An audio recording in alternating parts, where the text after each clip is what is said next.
I cannot tell you how many times I've had a variation of this conversation with a man.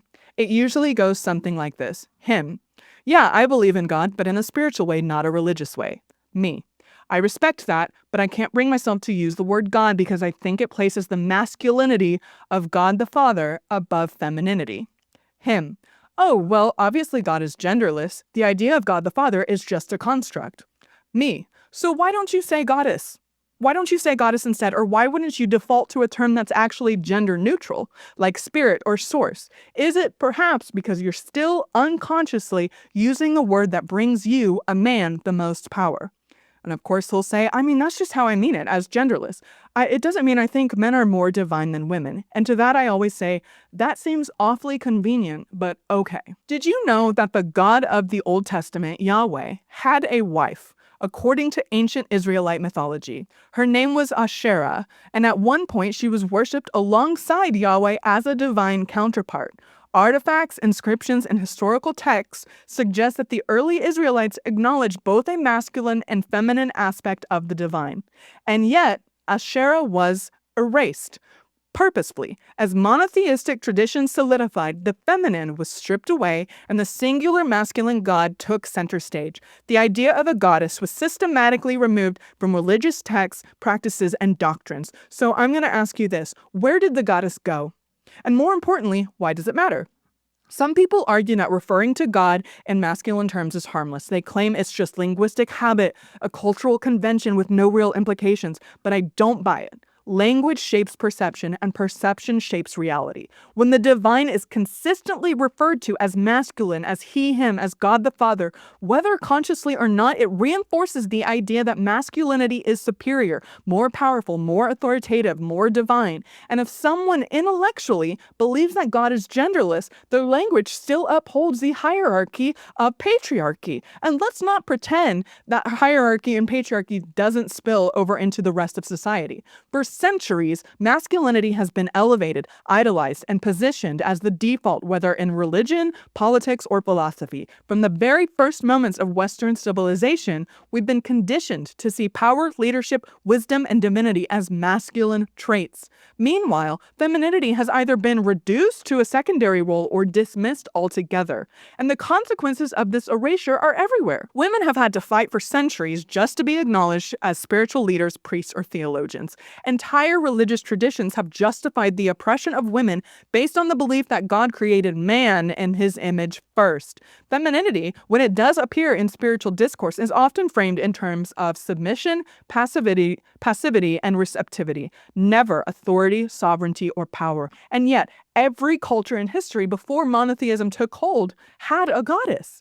Long before the idea of a single male god dominated religious thought, humanity worshipped the divine in both masculine and feminine forms. The earliest spiritual traditions revolved around the Great Mother, the giver of life, the source of creation, the protector and the destroyer. In ancient Egypt, Isis was revered as the mother of all things. In Sumer, an Inanna ruled over love, war, and wisdom. In Greece, Gaia was the very earth itself, the foundation of existence. In Hinduism, Shakti remains an essential, powerful force of creation. The goddess wasn't some minor figure or afterthought. She was primary, she was essential, she was everywhere.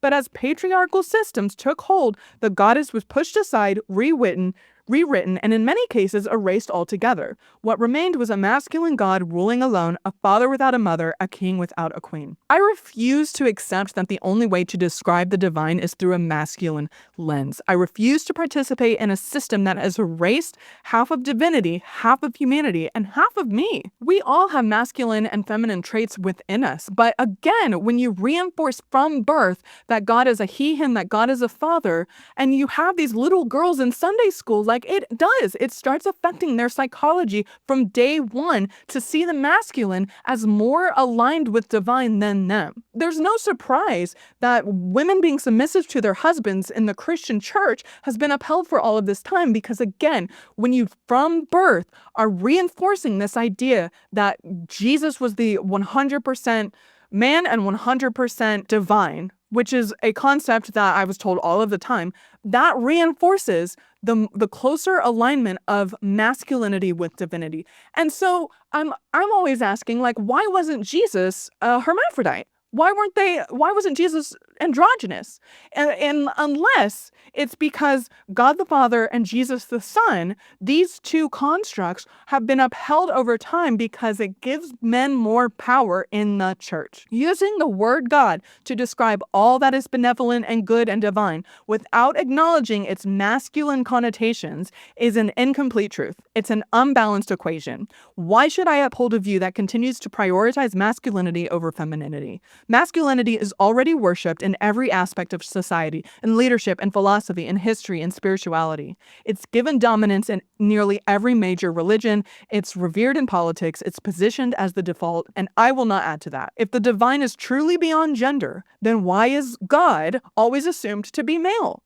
Why is it so difficult to say goddess instead? I have 100% transitioned to like saying, oh my goddess instead of oh my God. And sometimes people are like, why would you say that? Why does it matter? And I'm like, well, honestly, if you can't understand why it's important, then I have nothing to tell you. Why does the masculine still hold a monopoly on the sacred? When I speak of the divine, I will not erase the feminine. I will not default to a term that excludes me. If God is just a construct, then so is the assumption that divinity must be expressed in male terms. If we are to reclaim a truly holistic understanding of the divine, we must restore the balance that was lost. We must recognize that divinity is not solely masculine or feminine, but both and beyond. That starts with language. It starts with the words we choose to describe the sacred. If you believe that God is genderless, then use gender-neutral terms: source, spirit, the divine, the universe. If you want to reclaim the feminine, say goddess, say mother, say she. That's what I'm doing. But don't pretend that calling divine he is neutral. It's not. It's centuries of conditioning, centuries of erasure, centuries of imbalance. I am no longer willing to participate in that erasure. So when someone tells me they believe in God but mean it in a genderless way, I challenge them. I ask, then why not say goddess? Why not say something that actually reflects the balance? And if the answer is discomfort, if the answer is hesitation, then we found the real problem. It's not that God is just a convenient term, it's that the masculine still holds power, and deep down, some people aren't ready to let it go. And I know I'm going to get a ton of comments on this section and call me an angry feminist. I don't give a flying fuck. You've been watching a clip from the Kayse Melone Show. For full episodes, subscribe on YouTube, Apple Podcasts, Spotify, Overcast, or Pocket Casts. And you can follow on TikTok, Instagram, or Blue Sky.